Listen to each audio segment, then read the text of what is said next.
Hello my dear students, welcome to commerce ಕಲಿಯೋಣ. ಇದು ನಿಮ್ಮ ಕಲಿಕೆಯ ವೇದಿಕೆ.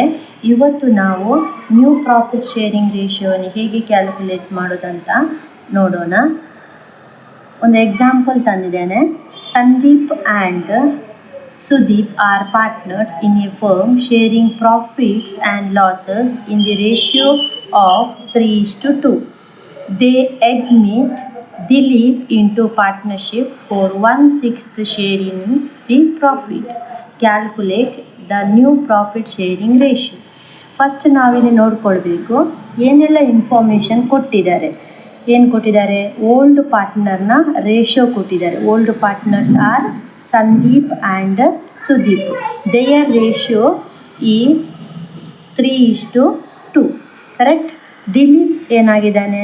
They admitted into the partnership. His share ಕೊಟ್ಟಿದ್ದಾರೆ 1/6. ನಾವು you want to find out new profit sharing ratio ಅಲ್ವಾ? ಈಗ ನ್ಯೂ ಪ್ರಾಫಿಟ್ ಶೇರಿಂಗ್ ರೇಷಿಯೋ ಹೇಗೆ ಕ್ಯಾಲ್ಕುಲೇಟ್ ಮಾಡುವಂಥದ್ದು? ಅದಕ್ಕೆ ಒಂದು ಫಾರ್ಮುಲಾ ಇದೆ.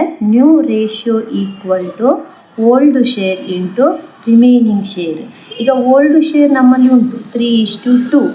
ರಿಮೈನಿಂಗ್ ಶೇರ್ ಉಂಟಾ? ಇಲ್ಲಲ್ಲ. ಅದು ನಾವು ಫಸ್ಟ್ ಫೈಂಡ್ ಔಟ್ ಮಾಡಬೇಕು. You should assume that total share ಎಷ್ಟು 1 ಅಂತ ಎಸ್ಯೂಮ್ ಮಾಡಬೇಕು. ಅದರಲ್ಲಿ ನ್ಯೂ ಪಾರ್ಟ್ನರ್ನ ಶೇರ್ ಎಷ್ಟುಂಟು? 1/6. ನಾವು ರಿಮೈನಿಂಗ್ ಶೇರ್ ಎಷ್ಟಾಗುತ್ತೆ ಹಾಗಾದರೆ? 5/6. ಅಂದರೆ ಏನು? 6ಇಂದ 1 ತೆಗೀರಿ, ಹಾಗೆಷ್ಟಾಯಿತು? 5 ಬಂತು. 5/6. ಈಗ ರಿಮೈನಿಂಗ್ ಶೇರ್ ನಮಗೆ ಗೊತ್ತಾಯಿತು. Now we can apply our formula new ratio equal to old share into remaining share. Old share 3/2 ಅಂತ ಹೇಳಿದೆ. ಅಂದರೆ ಏನು? 3:2 ಅಲ್ವಾ? 3/5 2/5. ಸಂದೀಪಿದ್ದು 3/5, ಸುದೀಪಿದ್ದು 2/5 ಇಂಟು ರಿಮೈನಿಂಗ್ ಶೇರ್ 5/6. ಇಬ್ಬರಿಗೂ ತಗೊಳ್ಬೇಕು. 5/6 5/6. ಮಲ್ಟಿಪ್ಲಿಕೇಶನ್ ರೂಲ್ಸ್ ಏನು ಹೇಳ್ತದೆ? ಮಲ್ಟಿಪ್ಲೈ ಮಾಡುವಾಗ ಏನು? ಡಿನಾಮಿನೇಟರನ್ನು ಕೂಡ ಮಲ್ಟಿಪ್ಲೈ ಮಾಡಬೇಕು, ಹಾಗೆ ನ್ಯೂಮರೇಟರನ್ನು ಕೂಡ ಮಲ್ಟಿಪ್ಲೈ ಮಾಡಬೇಕು. 3 5s 15, 5 6 30, 2 5s 10, 5 6 30. ಈಗ ಹೊಸ ಪಾರ್ಟ್ನರ್ ಸೇರಿದ್ದಾನೆ ದಿಲೀಪ್. ಅವನ ಶೇರ್ ಎಷ್ಟು ಹೇಳಿದ್ದಾರೆ? 1/6. ಈಗ ನಾವು 30ಗೆ ಕನ್ವರ್ಟ್ ಮಾಡಬೇಕು. ಡಿನಾಮಿನೇಟರ್ 30 ಇರುವ ಕಾರಣ 30ಗೆ ಕನ್ವರ್ಟ್ ಮಾಡಬೇಕು. ಇಂಟು 5 ಮಾಡಬೇಕು ನ್ಯೂಮರೇಟರ್ ಮತ್ತು denominator. 5 1s 5, 5 divided by 30.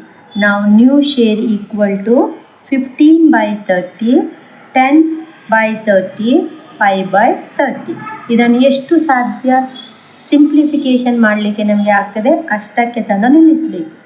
New ratio equal to 5 3s 5 2s and 5 1s. ನಾವು ನ್ಯೂ ರೇಷಿಯೋ ಈಕ್ವಲ್ ಟು 3:2:1. ಈ ರೀತಿಯಾಗಿ ನ್ಯೂ ಪ್ರಾಫಿಟ್ ಶೇರ್ ರೇಷಿಯೋನ್ನು ಕ್ಯಾಲ್ಕುಲೇಟ್ ಮಾಡುವಂಥದ್ದು. ಇಲ್ಲಿಗೆ ನ್ಯೂ ಪ್ರಾಫಿಟ್ ಶೇರಿಂಗ್ ರೇಷಿಯೋ ಹೇಗೆ ಕ್ಯಾಲ್ಕುಲೇಟ್ ಮಾಡೋದಂತ ನಾವು ನೋಡಿದ್ದೇವೆ. ನೆಕ್ಸ್ಟ್ನ ವಿಡಿಯೋದಲ್ಲಿ ನಾವು guarantee of profit to a ಪಾರ್ಟ್ನರನ್ನು ನಾವು ಕ್ಯಾಲ್ಕುಲೇಟ್ ಮಾಡುವ. ಯಾರೆಲ್ಲ ಈ ವಿಡಿಯೋವನ್ನು ನೋಡ್ತಾ ಇದ್ದೀರಿ ಅವರೆಲ್ಲರೂ ಕೂಡ ಸಬ್ಸ್ಕ್ರೈಬ್ ಮಾಡೋ ಮುಖಾಂತರ ನನಗೆ ಸಪೋರ್ಟ್ ಮಾಡ್ತಾ ಇರಿ. Thank you.